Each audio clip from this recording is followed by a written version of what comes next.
Today I'm going to be showing you Baird, going over his abilities, cards, best card setups for Horde and Escape. We'll start with his ultimate ability, which is summon the DR1 that targets enemies. So when you have his ability, you can summon the DR1 to help out.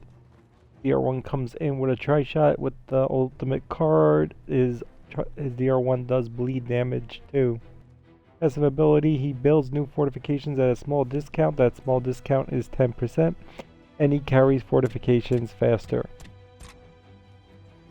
Start off, we have precision repairs, precision kills, heal all defenses. Now this is the health on defenses. It will not refill ammo in sentries. Power taps are not considered fortifications. It will not heal those. Experimental weapons, increase DB weapon damage to wounded enemies. So any enemies that are wounded, if you're running with the health off, if you have the modifier health off, that does make an enemy considered to be wounded. They are not at full health, they are wounded. Anything else that is 99%, if it takes one pistol shot, any damage from a barrier, it is wounded, and this card applies. Global Sentry upgrade. This makes your sentries do more damage. If you also have a Dell in the game, or a cat in the game, and they've built sentries and they have the Global Sentry card, as long as that sentry is theirs, because they need their card to apply to their card will only apply to their sentries, but your card will apply to theirs as well. So you can get their bonus plus your bonus. If they have it maxed out at 5 for 10% extra to unwounded sentries, their sentry is unwounded, that sentry will now do 40% extra damage if your card is also at 5. Bloody support, precision damage causes bleed damage when the reinforced DR1 is ready. So if you have your ultimate ready to call in, but you haven't called it in, it's just active, it's able to be called in, then all your precision weapon damage will now cause bleed damage as well. Global overclock, weapons reload faster. This card works the same way as the sentry card works.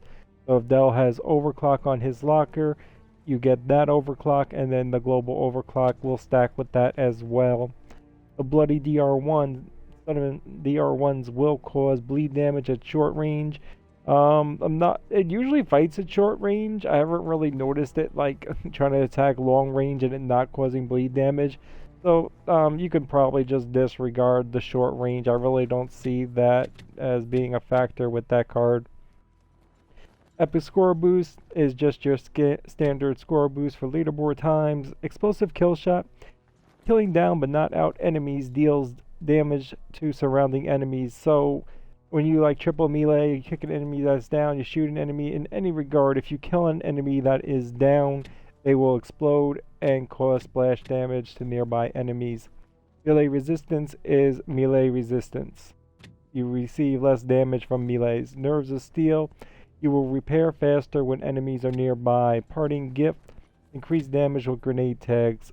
Combat engineer, so this one you need 2 seconds of repair and then you get the boost. So your first 2 seconds are going to be at the standard repair rate time.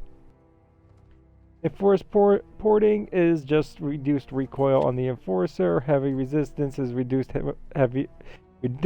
damage from heavy weapons, tri-shots, salvos, any heavy weapon. Inspired sniping, your sniper shots reduce DR1 cooldown. Now, as you notice, this doesn't necessarily say they have to be kills. They just have to be successfully landed shots. Then you have your last standard score boost card. Now we're going to start with the Horde setup. And for the Horde, I like precision repairs because then you can just... I play him as a sniper. I mean, he's built as a sniper. These are what his cards are. You can easily play him as a straight up engineer, but at that point you might as well just play Dell. So I like precision kills, heal all defenses, run a lot of barriers, run a decoys, and I can just keep healing them and only have to refill sentries. Increase DB weapon damage to wounded enemies. Works great with the shot grenade. M-bar starts with the M-bar. Stack that with the bloody support. And his M-bar can become fairly powerful. There's also a glitch right now where any barriers that you build, if you have your DR1 active, your bloody support is good to go, and you have any precision weapon in your hand, all your barriers will also cause bleed. How long will that last before it's patched? I do not know. Currently, it does work.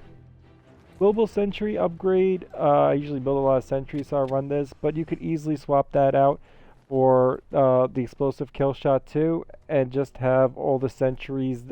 Whenever they kill something, they cause an explosion, damage other enemies. When you kill something and bleed it out, you shoot a downed enemy, which you'll do a lot of times using this setup. And you can cause splash damage as well.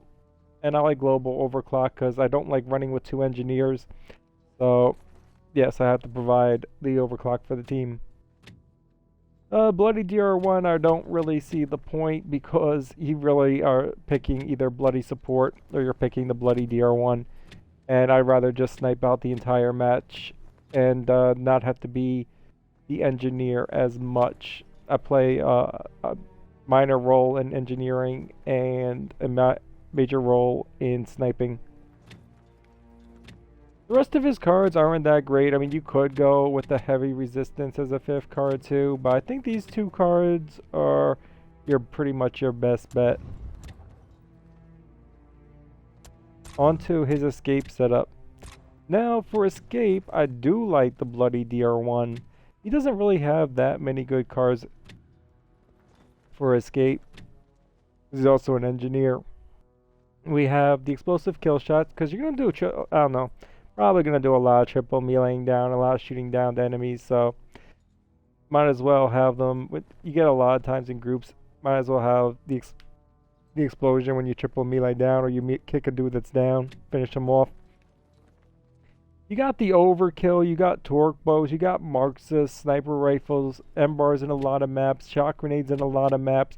This combo is really good. I like keeping this combo. But since he doesn't really have a 5th card, I mean, the melee resistance is great. Save you a little bit from the juvies. And if you're not great at wall bouncing and stuff, you'll probably catch a melee here and a melee there. So that card is really nice. Now you could go with the heavy resistance damage too. That is a potential to put in there. Or you could go for the inspired snipings and get your DR1 up really quick. So you can start getting your bloody damage and your boost combo going a little bit quicker. But I like the bloody DR1 that way. If I need to call it in at the end of the match, or just like, why not just call it in once you get to the gate.